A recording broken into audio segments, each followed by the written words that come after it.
السلام علیکم پیاری ڈرز، میں ہوں آپ کی ہوسٹ زینب۔ تو جنہوں نے ابھی تک چینل کو سبسکرائب نہیں کیا وہ جلدی سے چینل کو سبسکرائب کریں اور لائک اور کمنٹ کرنا مت بھولیے گا۔ تو چلتے ہیں ناول کی طرف۔ یاقوت ناول از قلم حرم فاطمہ، قسط نمبر 19 کا دوسرا حصہ۔ بغیر اجازت کے کاپی پڑھنے کی اجازت نہیں، شکریہ۔ یہ دوپہر کے بعد کا وقت تھا۔ وہ بچوں کے ساتھ کرکٹ کھیل رہا تھا۔ مومنہ کی کلکلاہٹیں عروج پر تھیں۔ غزنوی کے ساتھ وہ اسی طرح خوش رہتی تھی، جبکہ تیمور بلی کے بچوں کے پاس ہی بیٹھا تھا۔ اس کا پسندیدہ مشغلہ ان سے کھیلنا تھا۔ لان میں پھیلی دھوپ اب مدھم پڑنے لگی تھی۔ چاچو، آپ چیٹنگ کر رہے ہیں، مومنہ منہ بسوڑ کر غزنوی سے بولی تھی، جس کا چہرہ دھوپ کی تمازت کے سبب سرخی لیے ہوئے تھا۔ یہ الزام ہے۔ اسے گویا صدمہ لگا تھا۔ سینے پر ہاتھ رکھے وہ اس انداز میں بولا تھا کہ مومنہ بھی پریشان ہو گئی تھی۔ نہ جانے کتنا بڑا الزام وہ اپنے چاچو پر لگا چکی تھی، لیکن اب تیسری بار آؤٹ ہونے پر وہ منمنائی تھی۔ نہیں تو بال وکٹ کو لگا ہی نہیں ہے، لگتا تو وکٹ گر جاتی۔ وہ گردن موڑ کر اینٹوں کی مدد سے بنائی گئی وکٹ کو دیکھتے بولا تھا۔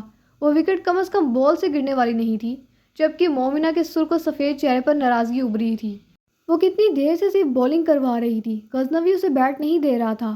اب یہ لاسٹ ٹائم ہے، پھر میں بیٹنگ کروں گی، وہ انگلی اٹھا کر وارننگ دیتے بولی تھی۔ چھوٹی سی پیشانی پر بل پڑے تھے۔ ڈن، غزنوی مسکرایا تھا۔ وہ بلہ زمین پر مارتے وہ کھیلنے کے لیے تیار تھا۔ مومنہ نے ناک پھلائے بال کو مضبوطی سے پکڑا تھا۔ تیمور لان میں بنے وال سے تیسری بار بلی کے بچوں کو نہلاتا بھیگا بھیگا سکیاری کے پاس آیا تھا، جہاں بلی صاحبہ بھی اپنے باقی بچوں کے ساتھ برجمان تھی۔ تیمور کے بلنگڑوں کے ساتھ چھیڑ چھاڑ پر وہ ایسے ہی پرسکون بیٹھی رہتی تھی جیسے یقین ہو کہ اس کے بچوں کو نقصان نہیں پہنچائے گا۔ اس نے بلی کے بچوں کو گردن کی پشت سے دبوچ رکھا تھا۔ بقیہ دھڑ لٹک رہا تھا۔ بڑی بڑی سیاہ آنکھوں والا وہ بلی کا بچہ بھی خاموش تھا۔ استنبل کی جانب سے پراندہ جلاتی نوری آتی دکھائی دی تھی۔ وہ رکی تھی۔ کھلے گیٹ سے سیاہ گاڑی اندر آتی ڈرائی وے پر رکی تھی۔ یاد رکھیے گا، یہ آخری بار ہے آپ کی، مومنہ یاد دہانی کراتے گیند پر شدت سے پھینکا تھا، گویا سارا غصہ گیند پر نکالا ہو۔ خود کو ماہر بیٹسمین سمجھتے اور لان کو کرکٹ سٹیڈیم سمجھتے غزنوی نے پوری قوت سے بیٹ کو بال سے ہٹ کیا تھا۔ بال اچھلتی ہوئی سیاہ گاڑی سے نکلتی لڑکی کندھے سے ٹکرائی تھی، جو کراہ کر پلٹی تھی، اور بال کے ساتھ سفر کرتی غزنوی اور مومنہ کی نظریں لڑکی کو کراہتے دیکھ ان کے چہرے پر ہوائیاں اڑی تھیں۔ نوری بھی حق تک کھڑی چند لمحوں میں ہوئی کارروائی کو سمجھنے کی کوشش کر رہی تھی۔ کون بدتمیز ہے؟ درد کی شدت کم ہوتے ہی وہ لڑکی گھبرائی تھی۔ اس کی تیکھی نظریں غزنوی پر آ کر رکی تھیں، جس نے گڑبڑا کر بیٹ زمین پر پھینکتے دونوں ہاتھوں سے کان پکڑے تھے۔ یہ غیر ارادی عمل تھا، انداز میں معصومیت تھی۔ مومنہ جہانگیر کو گاڑی سے نکلتے دیکھ پہلے ہی کھسک چکی تھی۔ وہ تیکھے نقوش اور گندمی رنگت والی 28 سے 29 سالہ دراز قد لڑکی تھی۔ وہ سفید رنگ کی بیل باٹم پینٹ پر سیاہ سلکی کالر والی شرٹ میں ملبوس تھی۔ آنکھیں عموماً پاکستانیوں کی مانند گہری براؤن تھی اور کندھوں سے نیچے تک آتے بال آنکھوں کے ہم رنگ ہی تھے، جو دھوپ کی وجہ سے بھورے دکھائی دے رہے تھے۔ پیروں میں لگ بھگ 2 انچ کی سیاہ ہیل شوز تھے۔ کیا ہوا؟ جہانگیر نے قریب آتے سنجیدگی سے پوچھا تھا۔ کچھ نہیں، وہ سر نفی میں ہلا گئی تھی۔ دور کھڑے غزنوی کو کچھ سنائی نہیں دیا تھا۔ اس نے جہانگیر کو اس لڑکی کے قریب کھڑے ہوتے دیکھا تھا۔ وہ کچھ بولی تھی۔ غزنوی نے گردن موڑ کر لان کی طرف دیکھا تھا، پھر ماتھے پر بل لیے وہ لمبے لمبے ڈگ بڑھتا لان کی طرف آتا دکھائی دیا تھا۔ غزنوی کا دم خشک ہو گیا تھا۔ یقیناً جہانگیر اسے بے عزت کرنے والا تھا۔ اس کا چہرہ بالکل سفید پڑ گیا تھا۔ جہانگیر اس کے قریب سے گزرتے تیزی سے تیمور کے پاس گیا تھا۔ اسے چھوڑ دو میرا بیٹا، وہ مر جائے گا۔ اس نے گھٹنوں کے بل بیٹھتے اس بھیگے بلی کے بچے کو اس کی گرفت سے چھڑانا چاہا تھا، جس کی گردن تیمور کے ننھے ہاتھ کی سخت گرفت میں تھی۔ وہ بچہ بے سدھ ہو رہا تھا۔ نفی میں گردن ہلاتے تیمور کی نظر جہانگیر پر پڑی تھی۔ بابا، وہ چہکتے اس سے چپکا تھا۔ بلی کے بچے پر سے گرفت چھوٹی تھی۔ وہ زمین پر گرتے حویلی کی پچھلی طرف بھاگ گیا تھا۔ میرا پیارا بیٹا، جہانگیر نے مسکراتے اس کے دونوں گالوں پر بوسہ دیا تھا، اسے بازو میں اٹھائے مڑا تھا۔ ماتھے سے پسینہ صاف کرتے غزنوی نے زبردستی مسکراہٹ چہرے پر سجاتے اسے دیکھا تھا۔ جہانگیر ٹھٹک کر رکا تھا۔ تمہیں کیا ہوا؟ اس کے ہوائیں اڑے چہرے کو دیکھتے وہ فکر مندی سے بولا تھا۔ وہ مجھے لگا آپ مجھے مارنے آ رہے ہیں، وہ کسیانی سی مسکراہٹ سے بولا تھا۔ جہانگیر نے اسے تعجب سے دیکھا تھا۔ میں تمہیں کیوں ماروں گا غزنوی؟ اسے واقعی تعجب ہوا تھا۔ کیونکہ میں نے آپ کی مہمان کا ایسے استقبال کیا۔ اس نے بیٹ کی طرف اشارہ کرتے ایک نظر اس لڑکی کو دیکھا تھا، جو نوری کے پیچھے قدم اٹھاتی اب حویلی کے اندر جا رہی تھی۔ تم نے جان بوجھ کر تھوڑی کیا ہے، اور اگر کیا بھی ہوتا تب بھی میں تم پر کم از کم ہاتھ نہیں اٹھاتا، وہ اسے سنجیدگی سے بولا تھا۔ میں نے کہا نا، مجھے لگا تھا۔ وہ اب خود ہی شرمندہ ہو رہا تھا۔ اب بھلا اتنا بھی کیا ڈرنا؟ خجل سا ہوتے اس نے بالوں میں ہاتھ پھیرا تھا۔ غلط لگا تھا۔ اس کا چہرہ محبت سے تھپتھپاتے جہانگیر بھی اندرونی جانی بڑھا تھا۔ اندر آ جاؤ، چہرہ سرخ ہو رہا ہے تمہارا، جاتے جاتے بولا تھا۔ میں آ رہا ہوں، بیٹ وہیں پر پھینک دے وہ بھی اس کے پیچھے ہو لیا تھا۔ نوری ٹرالی لگاتے ساتھ ساتھ چولہے پر کھڑی ملازمہ کو ہدایات دے رہی تھی، جبکہ اس کے مسلسل بولنے پر ملازمہ قدرے بکھلائی ہوئی تھی۔ چائے کی کیتلی رکھتے اس کے کانوں میں سیٹی کی آواز پڑی تھی۔ اس نے کچن کے دروازے کی جانب دیکھا تھا، جہاں سیاہ ٹی شرٹ کے ساتھ پلین پینٹ میں موجود غزنوی نکھرا نکھرا سا کھڑا تھا۔ وہ غالباً ابھی شاور لے کر آیا تھا۔ آئی برو چکا کر اس نے نوری سے کچھ استفسار کیا تھا، جس نے غالباً اسی کے انداز میں آئی برو چکائے تھے۔ وہ دبے قدم بڑھتا قریب ہوا تھا۔ میں پوچھ رہا ہوں، کچھ معلوم ہوا یہ حسین دوشیزہ کون ہے اور کس سلسلے میں آئی ہیں؟ وہ سوالیہ نظروں سے نوری کو دیکھتے مدھم آواز میں بولا تھا۔ جی جہانگیر سرکار کی کولیگ ہیں، لیلا بی بی، وہ کب ترتیب سے رکھتی بولی تھی۔ اچھا؟ جہانگیر کے چہرے پر خوبصورت سی مسکراہٹ پھیلی تھی۔ جی ابھی واپس چلی جائیں گی، وہ مزید بولی تھی۔ کیوں؟ غزنوی پریشان ہوا تھا۔ پتہ نہیں، وہ کندھے اچکا گئی تھی۔ کتنی خوبصورت ہے نا لیلا، اس نے زیر لب نام دہرایا تھا۔ نام بھی خوبصورت ہے، وہ مسکرا رہا تھا۔ نوری نے اسے عجیب نظروں سے دیکھا تھا۔ اتنی بھی خوبصورت نہیں ہے، خام خانہ کا نخرا ہے۔ اس سے کئی گنا زیادہ حسین تو مصباح بی بی تھیں، پر مجال ہے کبھی تیز آواز میں کسی سے بات کی ہو۔ غرور نام کا نہیں تھا، ان میں خاندانی لوگ کی نشانی ہوتی ہے، ان کا بہترین رویہ، خاص کر ملازمین کے ساتھ۔ کہتے ہیں کسی کی خاندان کا پتہ لگانا ہو تو اس کے گھر کے ملازمین کو دیکھو، اگر پرانے ہیں تو مطلب وہ گھر بہترین سلوک کرتا ہے، رکھ رکھاؤ والا ہے۔ اگر آئے دن ملازمین بدلے جاتے ہیں تو مطلب اس گھر کے لوگ کی زبان اور رویہ برا ہے۔ وہ جانے کس موڈ میں اتنی باتیں سنا گئی تھی۔ غزنوی نے جل کر اسے دیکھا تھا۔ اور جو وہ حسین لڑکی تمہارے سرکار کی دم پر پاؤں رکھ کر کھڑی ہو جاتی تھی، وہ کیا تھا؟ نوری گڑبڑائی تھی۔ بندہ بشر تھی، جی اب اتنا تو چلتا ہی ہے، اور میں نے ملازمین کی بات کی ہے، وہ گھسیا کر کہتی ٹرالی گھسیٹتی باہر چلی گئی تھی۔ جہانگیر سے تو اسے بدتمیزی کرتے سارے ملازمین کے ساتھ خود غزنوی نے بھی دیکھا تھا، اور حیرت تب ہوتی تھی جب جہانگیر برداشت بھی کر جاتا تھا۔ غزنوی نے کندھے اچکائے تھے۔ اچھی تو تھی خیر، وہ بڑبڑایا تھا۔ روات میں شام کے سائے پھیل چکے تھے، حویلی میں وہی مخصوص خاموشی پھیل چکی تھی۔ روشنی بجھا دی گئی تھی۔ حویلی کا لاؤنج اس وقت سنسان پڑا تھا۔ مدھم سنہری روشنیوں نے تاریکی کو کسی حد تک کم کر دیا تھا۔ سیڑھیوں سے اوپری جانب جائیں تو بائیں جانب مڑتی راہداری کے اختتامی کمرے کے دروازے کے نچلے در سے روشنی باہر آ رہی تھی۔ وہ کمرہ جہانگیر بدر الہی کا تھا۔ دروازہ کھول کر اندر جائیں تو وہ اس وقت بیڈ پر نیم دراز ٹانگوں پر لیپ ٹاپ رکھے بیٹھا تھا۔ اس کا پورا دھیان لیپ ٹاپ کی اسکرین پر تھا۔ پشت بیک گراؤنڈ سے لگی تھی، اس کے ساتھ ہی اوندھے منہ تیمور سو رہا تھا۔ لیپ ٹاپ کی اسکرین پر جھانکے تو سرخ یاقوت کی کئی امیجز اوپر نیچے ہو رہی تھی، جبکہ کچھ تصاویر میں ڈیڈ باڈیز نظر آ رہی تھیں۔ وہی ڈیڈ باڈیز جو شہر کے کسی بھی سڑک، گھر یا جگہ پر اچانک نمودار ہو جاتی تھیں۔ انہیں کون مار کر جاتا تھا کوئی نہیں جانتا تھا، سوائے اس سرخ یاقوت کے قاتل کوئی نشانی نہیں چھوڑتا تھا۔ اس نے کئی بار ان سیووں کی جان پڑتال کی تھی، اس نئے سرے سے کیس کو دیکھا تھا، لیکن ہر بار سارے ثبوت یعقوب ربیز کی جانب اشارہ کرتے تھے۔ اس نے باتوں باتوں میں سے اگلوانے کی کوشش کی تھی، لیکن وہ تمسکر سے ہنس پڑا تھا۔ جبڑے سختی سے بھینچے اس نے آنکھوں کو بند کیا تھا۔ اگر یعقوب ربیز قاتل تھا تو وہ ایک سنگین غلطی کر چکا تھا۔ یعقوب ربیز حیات الہی کا بیٹا، اس کے بڑے بھائی اور اس حویلی کے پہلے وارث کا۔ خود پر بزنس مین کا ٹیگ لگائے وہ پچھلے کئی سالوں سے پاکستان سمیت کئی ممالک میں اپنا غیر قانونی دھندا چلا رہے تھے۔ لڑک پن میں قدم رکھتے ہی اسے حیات الہی کے لیے برا لگتا تھا۔ اس کے خیال میں اس حویلی نے اس سے سب کچھ چھین لیا تھا۔ ایک ہیپی فیملی اچانک ختم ہو گئی تھی۔ تب اس کے خیال میں حویلی پر چھائی مہیثیت اسی وجہ سے تھی کہ اس کے اصل مقیم دربدر ہو گئے تھے۔ خاموش اور اپنے آپ میں رہنے والے حیات الہی سے اسے ہمدردی تھی، لیکن جوانی کی دہلیز پر قدم رکھتے ہی کئی رازوں سے پردہ اٹھا تھا۔ اچھی خاصی خاندانی جائیداد اور دولت کے باوجود حیات الہی میں پیسے کی ایسی ہوس تھی کہ وہ کالے رستوں پر چل پڑے تھے، ایسے اندھے رستے جو تباہی کی طرف لے جاتے ہیں۔ اس کی بیوی ایک مصری عورت تھی جو پہلے سے ہی شادی شدہ اور ایک بچے کی ماں تھی۔ اس عورت کا تعلق مصر کے ہی کسی کرائم گروہ سے تھا۔ حیات الہی سے اس کی دوسری شادی تھی، لیکن جلد ہی وہ حیات الہی سے بھی طلاق لیتی جا چکی تھی۔ پر حیات الہی اسے تعلق توڑنا نہیں چاہتا تھا۔ وہ عورت واحد کڑی تھی اس کی دوسری دنیا سے جڑے رہنے کی، لیکن وہ اسے روک نہیں پایا تھا۔ اور دوسری مضبوط ترین کڑی یعقوب تھا، اس عورت کا بیٹا۔ یعقوب ربیز کو اپنے پاس روکنے میں کامیاب ہو رہا تھا۔ اس سنہری آنکھوں والے بچے کو شدید نفرت تھی اپنے ماں باپ اور حیات سے۔ وہ بولتا کچھ نہیں تھا، بس بے تاثر آنکھوں سے انہیں گھورتا رہتا تھا۔ اکثر حیات الہی کی کچھ پوچھنے پر وہ بغیر جواب دیے اس کے قریب سے ہی اٹھ جاتا تھا۔ اسے اس چیز کی پرواہ تھی بھی نہیں، وہ ایک کھلونے کی طرح اسے اپنی انگلیوں پر نچانا چاہتا تھا اور اس میں کامیاب بھی ہوا تھا۔ یاقوت کی پراسرار شخصیت اکثر لوگوں کو ہی اس سے دور رکھتی تھی۔ اکثر ہی اس کے وجود پر چوٹوں نشان پائے جاتے تھے۔ وہ اپنی ماں کی فرسٹریشن نکالنے کا بہترین ذریعہ تھا، جس کے مطابق اس کی وجہ سے ہی اس کا شوہر یعنی یاقوت ربیز کا باپ اسے چھوڑ کر چلا گیا تھا۔ پہلے پہل وہ چیختا چلاتا تھا، وجود میں اڑتے درد اسے راتوں کو سونے نہیں دیتے تھے۔ وہ عام چھوٹے بچوں کی طرح ان زخموں پر بری طرح روتا تھا، لیکن آہستہ آہستہ اس کا وجود ان سب کا عادی ہونے لگا تھا۔ وہ ٹھیک ہو گیا تھا۔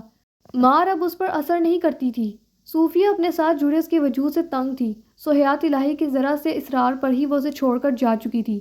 صوفیہ کے جانے کے بعد ہی حیات الہی کا اصل رویہ اس کے سامنے آیا تھا۔ حیات الہی کے مطابق وہ ایک ناجائز بچہ تھا۔ نہ تو اس کی ماں اسے قبول کرنے کے لیے تیار تھی، نہ باپ، سو اس کے لیے واحد سہارا حیات الہی ہی تھا۔ یہ وہ احسان تھا جو حیات الہی نے اس پر کیا تھا۔ وہ اس کا قرض دار تھا، سو اس کا احسان اتارنے کے لیے جو وہ کہتا گیا وہ کرتا گیا تھا۔ کچی عمر میں ذہن پر نقش ہوئے واقعات نے اس کی شخصیت کو بری طرح مسخ کر کے رکھ دیا تھا کہ اس کی اندرونی صفاکی اور بے حسی اس کی شخصیت سے ہی ظاہر ہوتی تھی۔ مصباح کے پاس کچھ ایسا تھا جو اس سمیت کئی اور کرائم گروپس کو چاہیے تھا۔ شروع میں جب وہ اس فیلڈ میں آیا تھا اسے تعجب ہوتا تھا۔ صاف روشن چمکتی دنیا جہاں ہنستے کھلکھلاتے لوگ تھے، رنگوں سے بھری خوبصورت دنیا جو لوگوں کو خود میں گم کر لیتی ہے، اسی چمکتی اور خوبصورت دنیا کے اندر ایک سیاہ دنیا بھی سمائی تھی۔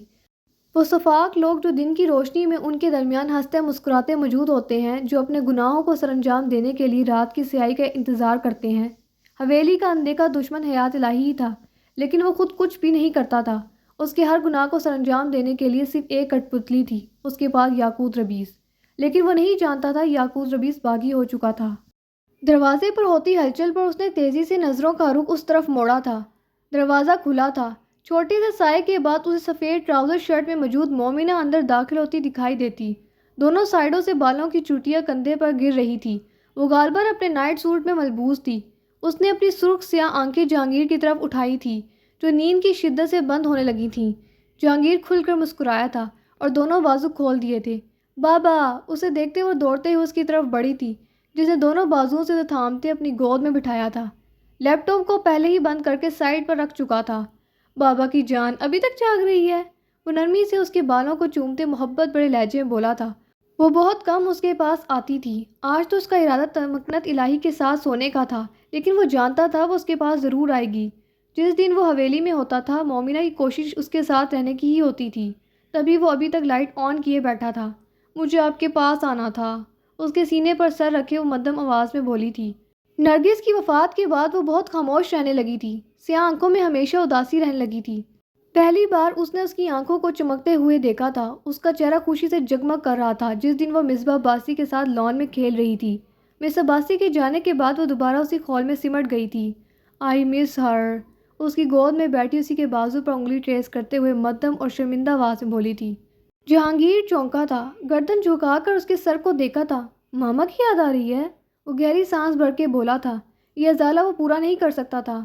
ان کی یاد تو ہمیشہ آتی ہے، وہ عام سے لہجے میں بولی تھی۔ مصباح کی یاد آ رہی ہے؟ وہ نرمی سے بولا تھا۔ آئی ہیٹ ہر، مجھے اس سے نفرت ہے، لیکن پھر بھی مجھے اس کی یاد آتی ہے۔ وہ معصومیت بھری بے بسی سے بول رہی تھی۔ جہانگیر کے دل کو کچھ ہوا تھا۔ وہ چھوٹی سی بچی نہ جانے کتنے لوگوں اور رشتوں کے لیے ترس رہی تھی۔ کیوں؟ وہ اب تو آپ کی دوست تھی۔ اس نے نام نہیں لیا تھا، لیکن جہانگیر جانتا تھا وہ کس کے بارے میں بات کر رہی تھی۔ اس کی بیٹی کس سے ناراض تھی وہ جانتا تھا۔ اسے ہمارے ساتھ رہنا چاہیے تھا، مگر اسے ہم پسند نہیں تھے۔ اس کے لہجے میں یاسیت تھی، انداز معصوم تھا۔ وہ بہت خوبصورت تھی، بالکل اس چاند جیسی جو رات کو میری کھڑکی سے نظر آتا ہے۔ وہ خاموش ہوئی تھی۔ وہ اس کی کھڑکی سے بھی نظر آتا تھا۔ کچھ توقف کے بعد جہانگیر کو اس کی آواز دوبارہ سنائی دی تھی۔ مومنہ کی آنکھوں میں وہ رات جو ملائی تھی جس دن وہ مصباح کے ساتھ سوئی تھی، اور اسی رات تو اس نے اس سے کہا تھا کہ وہ اس کے پاس رہے ہمیشہ کے لیے۔ وہ بالکل خاموشی سے اسے دیکھتے ہوئے اس کی باتیں سن رہا تھا۔ مصباح کو گئے نہ جانے کتنے دن بیت چکے تھے، لیکن وہ اب بھی ویسی ہی تھی، اداس۔ اسے حیرت ہوئی تھی کہ وہ اس حد تک مصباح سے مانوس ہو چکی تھی۔ اسے تیمور کی فکر تھی کہ وہ دوبارہ تنگ کرے گا، لیکن اس نے نہیں کیا تھا۔ اس کے برعکس مومنہ اس کی کمی بری طرح محسوس کر رہی تھی۔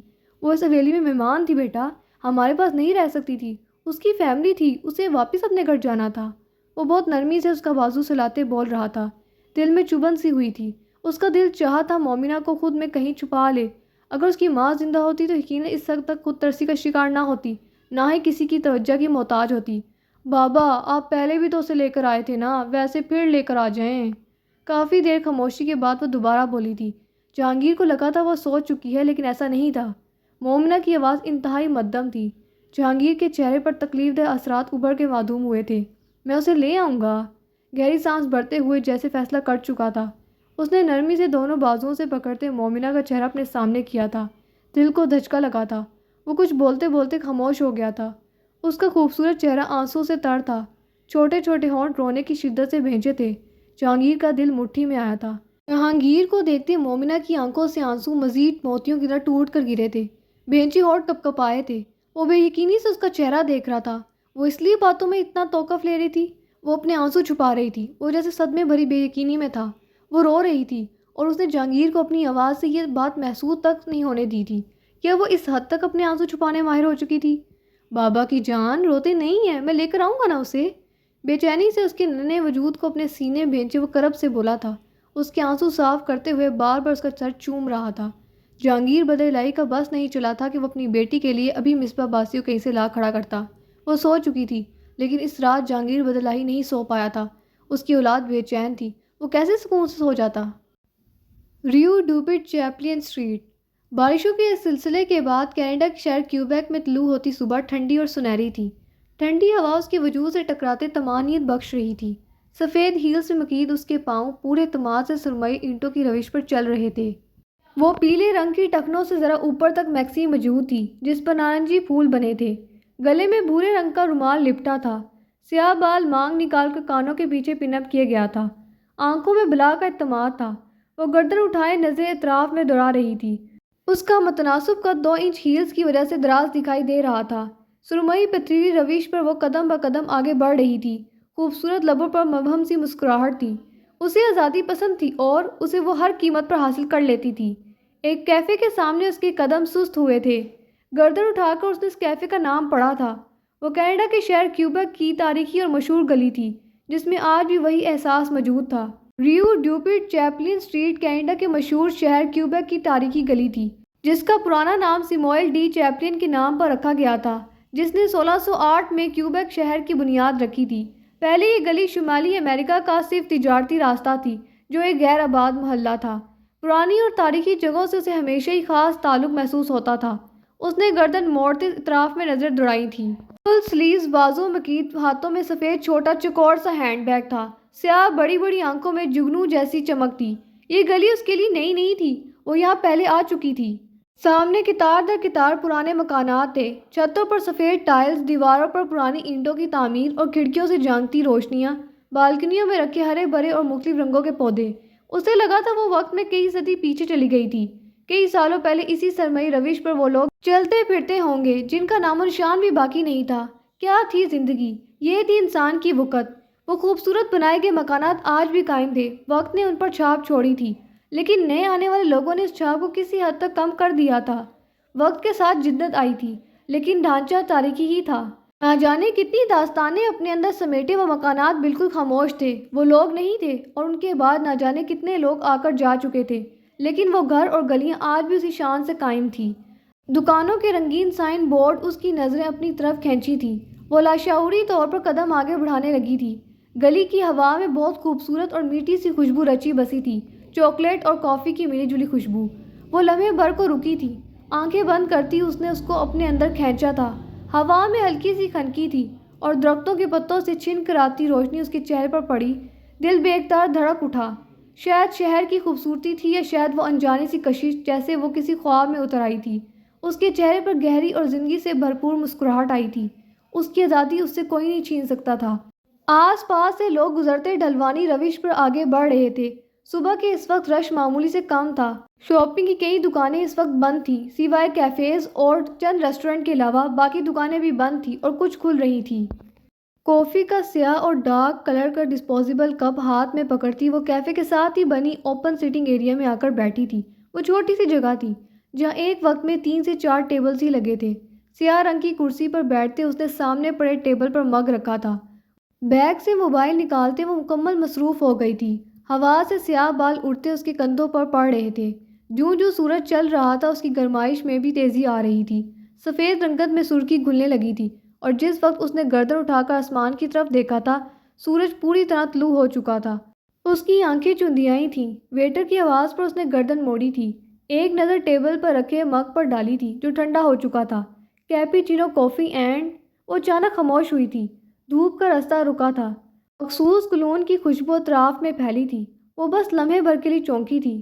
ویٹر نے نوارد کو دیکھا تھا۔ اینڈ ون ایسپریسو، مردانہ کھدری اور بے لچک آواز گونجی تھی۔ ویٹر جا چکا تھا۔ وہ کرسی گھسیٹ کر بیٹھا تھا۔ دھوپ دوبارہ اس کے چہرے پر پڑی تھی۔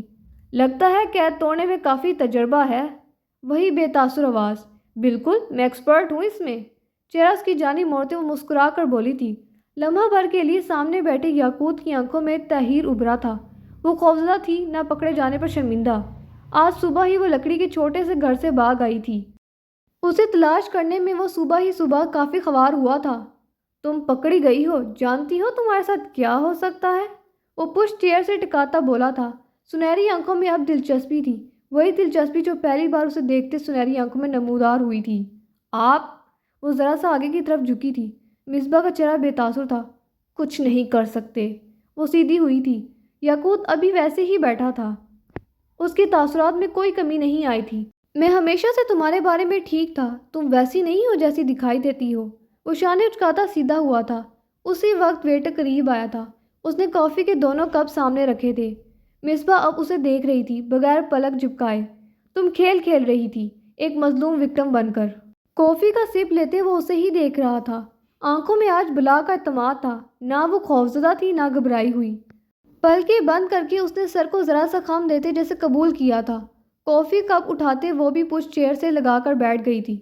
ایک گینگسٹر کی بیٹی اتنا تو کر ہی سکتی ہے، مجھے نہیں لگتا اس میں کوئی اچھنے کی بات ہے۔ زندگی بہت خوبصورت ہے اور زندہ رہنے کے لیے میں آخری حد تک جاؤں گی۔ اس نے شانے جھٹکے تھے۔ ہاں بالکل، تم اتنا تو کر ہی سکتی ہو۔ وہ بھی اس بات میں سر ہلاتے ہوئے جیسے اس کی بات پر متفق ہوا تھا۔ وہ لڑکی اسے پہلے دن سے دلچسپ لگی تھی، سیاہ آنکھوں میں تیز چمک لیے بے وقوفی کی حد تک معصومیت کی اداکاری کرتی ہوئی۔ پر کیا تمہیں سیلف ڈیفینس آتا ہے؟ وہ اس کے کندھے سے پیچھے دیکھتا بول رہا تھا۔ انگوٹھے انگلی سے تھوڑی کو کھجاتے اس نے مصباح کو دیکھا تھا۔ مجھے لڑنا نہیں آتا اور نہ ہی اس کی ضرورت ہے، وہ کچھ حیرت سے بولی تھی۔ دل ڈرا بھی تھا، کیا وہ اسے لڑنا چاہتا تھا؟ گھبراتے اس نے ایک نظر اس کی مضبوط جسامت پر ڈالی تھی، جو ہمیشہ کی طرح پینٹ کوٹ میں ملبوس، پر اس وقت ٹائی اور کوٹ غائب تھے۔ ایک ہاتھ کرسی کے ہتھے پر پھیلائے وہ ٹانگ پر ٹانگ رکھے تھوڑی کھجا رہا تھا۔ تم یہاں پہلے آئی ہو کبھی؟